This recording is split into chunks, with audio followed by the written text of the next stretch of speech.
having a dry run of some of our graduate students' presentations. I'm delighted to do it again.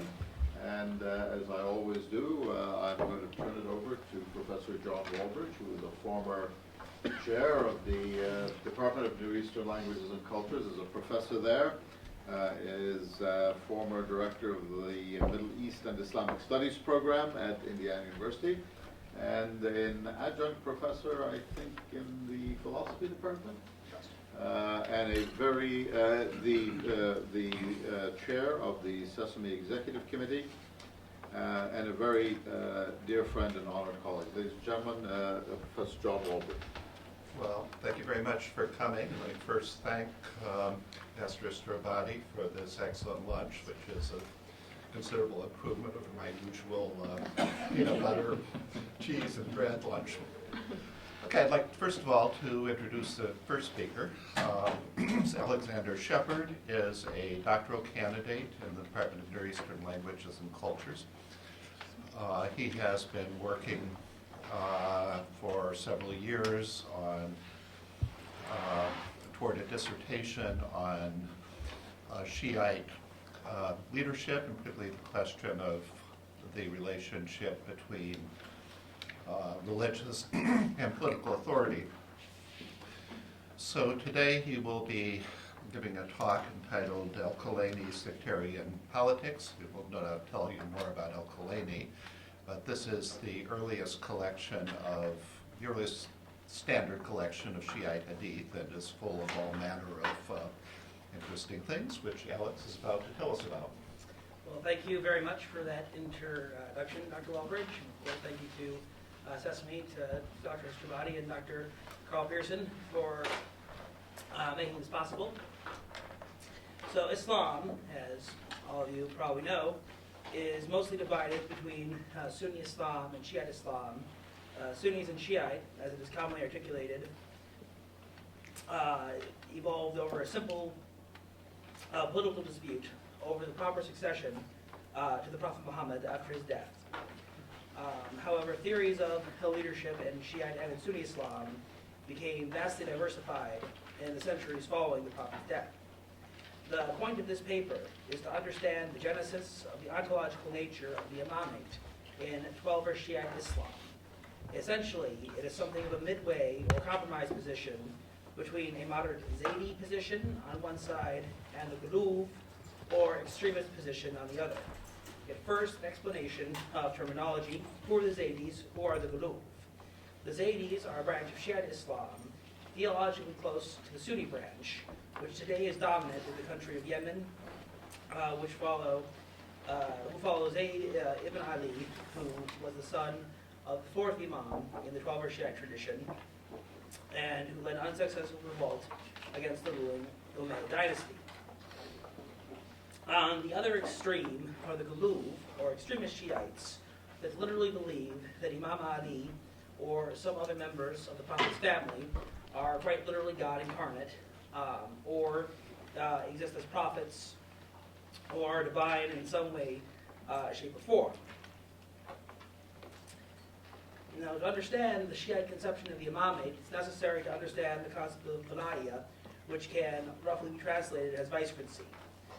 Where there are disputes about this, over the exact terminology, even within 12-verse Shiite Islam, the most general article of belief is that the imams are the first created beings and exist on an ontological level higher than ordinary human beings, yet at a lower level than prophets themselves. They are protected from God, from sin and errors, and are kept in a state of perpetual innocence. They are blessed with perfect knowledge into matters relating to religion, and specifically have access to higher insight in the true meaning of the Quran, as well as in the actual workings of the universe. The obligation of every Muslim is clear obedience to the Imam, and leadership and vicegerency or Khilafah is not simply a matter of who should be in charge. It is a statement of fact who is the rightful ruler of the world, with other forms of government being technically illegitimate. Of course, in early, according to 12 Shiite theories, Imam Ali and the successful and the successive Imams were the rightful leaders of the Muslim community in their time periods, with the Hadiths and Musa al-Kafri, as well as the Shiite theological position, considering both the Abbasid and the Umayyad dynasties, as well as the first three political successors of the Prophet to have been treacherous and illegitimate. And the succession, and just to give you a rundown of the names of the imams in the imami position, is the Prophet's cousin and son-in-law, Imam Ali, followed by Imam Hassan, one of Imam Ali's sons, followed by Imam Hussein, another son of Imam Ali, followed by Imam Hussein's son, Ali ibn Hussein, followed by his son, Muhammad ibn Ali, followed by Imam Jafar ibn Ali, followed by Musa ibn Jafar, followed by Ali ibn Musa, followed by Muhammad ibn Ali, followed by Hassan al-Askari, and followed by the current, or the 12th, and the current Imam who exists in a state of cultivation from the ordinary population, the 12th Imam, Muhammad Mahdi. Now, to understand to backtrack and to understand the Zaydi position, during the lifetime of Muhammad Baqir, who was the 5th Imam in the Shia tradition, Zayd ibn Ali led an uprising against the Umayyad dynasty. And in Musa al-Kafri, which was recorded shortly after the life of the 12th Imam, recounts a dialogue between Muhammad ibn Ali, the 5th Imam in the 12th Shia tradition, and Zayd ibn Ali. In the dialogue, Zayd ibn Ali goes to Muhammad Baqir and says that he has the support of all the Shiite leaders and is ready to begin an open revolt against the Umayyad dynasty. And then Muhammad Baqir tells him, no, don't revolt, for the time's not ready for it. And Zayd ibn Ali angrily responds by saying that if they are the imams, it is not right for them to be cowering behind curtains, for the Quran commands Muslims to invite to the good and prohibit the evil and overthrow injustice when one finds it. And Muhammad Baqir responds to Zayd ibn Ali on 2 points. The first is that Zayd ibn Ali should never call himself the Imam, for there's only one Imam per at the time period, and that was Muhammad Baqir, and not Zayd ibn Ali. For it was Muhammad Baqir, not his half-brother, who was created by God in pre-eternity. It was, and Muhammad Baqir describes the process by which the Imams are brought to earth, namely that they are, the father of the Imam is commanded to bring the next Imam into the world by the Ruh al-Qudus, or the Holy Spirit, and then higher angelic being, and is given water from paradise, and that the Imam is protected in the womb, and that all these were attributes which were given to Muhammad Baqir, and not Zayd ibn Ali. And furthermore, in describing Muhammad Baqir's theory of revolution, Muhammad Baqir says that it's true that the Quran calls for inviting to the good and prohibiting the evil in terms of overthrowing injustice. However, the Quran ascribes limits to everything which it commands. For example, the Quran describes hunting as something which is permissible. However, during Hajj season, it's against the laws of Islam to even kill an insect. The Quran highly recommends marriage, but at the same time, there's limits to when you can get married and who you can get married to. And furthermore, when looking at the issues of revolting against corrupt authority, we can see that the Quran describes limits to that as well, for the verses revealed during the Meccan period advocate patience and wake of an adversarial role. And if you want, and Muhammad Baqir tells Zayd that in terms of looking at the contemporary situation, it's clear that the position for the Shiites of their time period under the Umayyad dynasty clearly resembles was in Mecca and not in Medina. And so the Quran prohibits certain suicide, which is what Zayd ibn Ali's revolution certainly would be. And Muhammad Baqir ends his dialogue with his half-brother by telling him not to be like those in the days of Jahiliyyah and claim the mantle of authority and the divine designation. Now, what's most telling is here is that we do have, many primary books, including, it was actually interesting, the Zaydis, who first coined the infamous Surah Rafida to refer to 12 Shiites.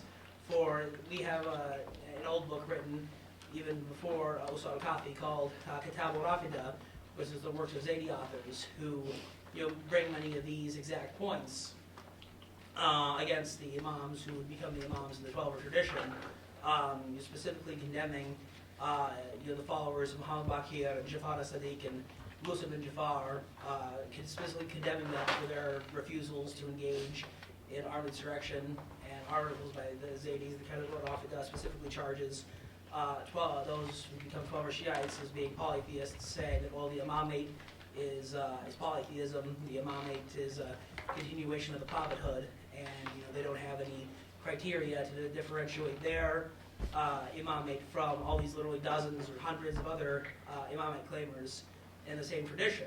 So what's ingenious about, or what was telling about this dialogue, which we find in Surah Al-Kafi, even though this is written down years, probably roughly a century later than this alleged dialogue took place, it shows how Al-Kulayni specifically singles out and responds to the Zaydi arguments, and shows the kind of the sectarian and polemical nature in which the 12er theory of the imamate was refined.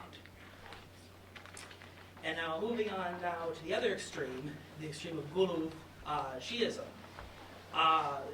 Looking for evidence and Ghuluw positions is much harder than looking for Zaydi positions, because we have over millennia of Zaydi literature, especially Zaydi polemical literature, arguing against the 12er position.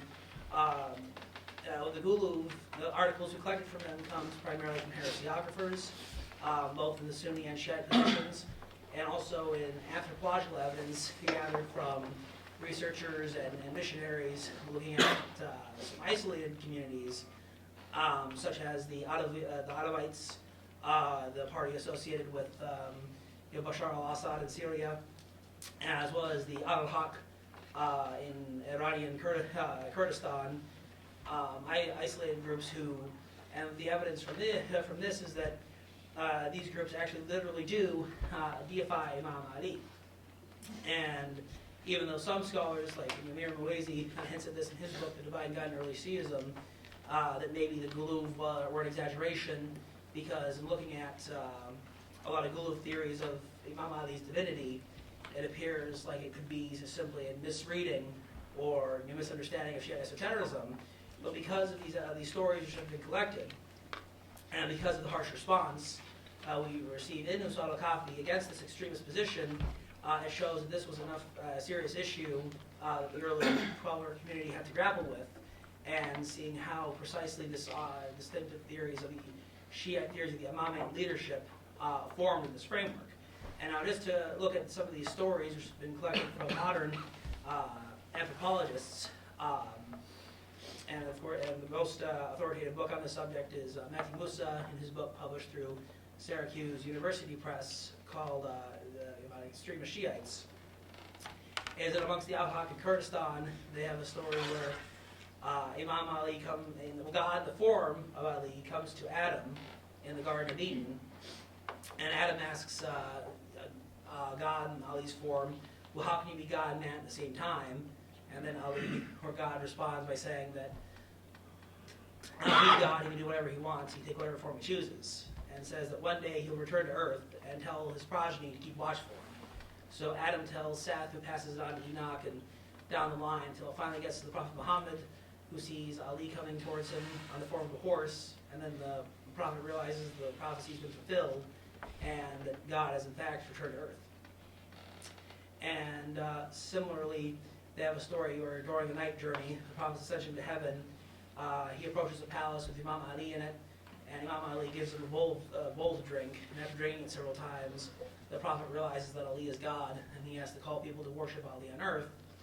And it's a little bit even more profound, even amongst the Alawites in Syria, because they have a complex cosmology where Allah created the universe and created human beings to worship him, and then they fell from grace. So then Ali created the Prophet Muhammad to bring them back to worshiping Ali, and then they fell from grace again. So Ali created Salman al-Farsi to bring them back a second time, and then they strayed again. So Ali banishes them to earth, but then through a series of incarnations, Ali manifested himself multiple times in order to bring people back to the light.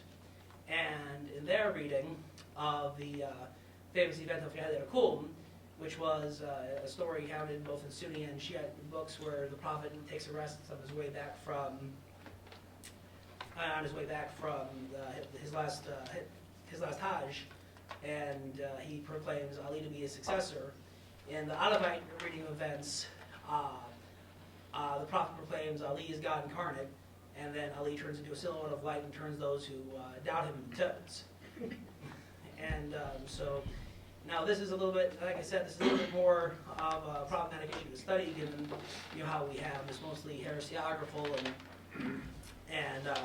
but going back to the Usul al-Kafi position, Usul al-Kafi is full of countless numbers of hadiths which stress two issues. The first issue is that in Shiite theology, the Imams in Usul al-Kafi stress multiple times that God cannot be limited, God does not have a body, even like it's unto our bodies. And there's multiple hadiths where people go to the Imams and tell them, well, what do you say about those who say that God has a body, or even if it's not like ours? And they say that, and the Imams say unanimously, we have no share in them, because if you can see God, that means God is limited, and God is not worthy of being called God. And furthermore, there's hadiths where individuals go to the Imams and say, well, some people say you are God, what do you say to them? And they say, we have no share with them, we will testify against them on the day of judgment. And some hadiths would say, well, some people say you're a prophet, how do you respond to them? And the Imams say, well, we don't have any share with them either, because our imamate is subordinate to that of the prophethood. And so, given that we have such, about a quarter, I would say, Usul al-Kafi is in terms of fleshing out the Shiite theological position in both these respects, both in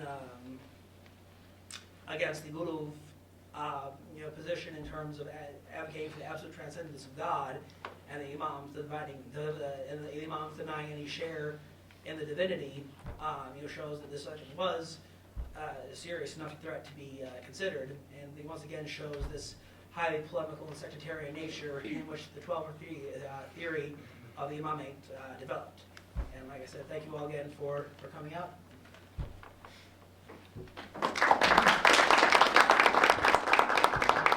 Conscientious restriction to time limits.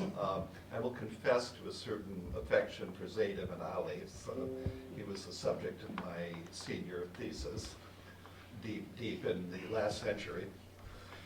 All right, we'll have questions after both of the speakers. But so I will first introduce the second speaker, Sayyid Amir Askari, who also is a PhD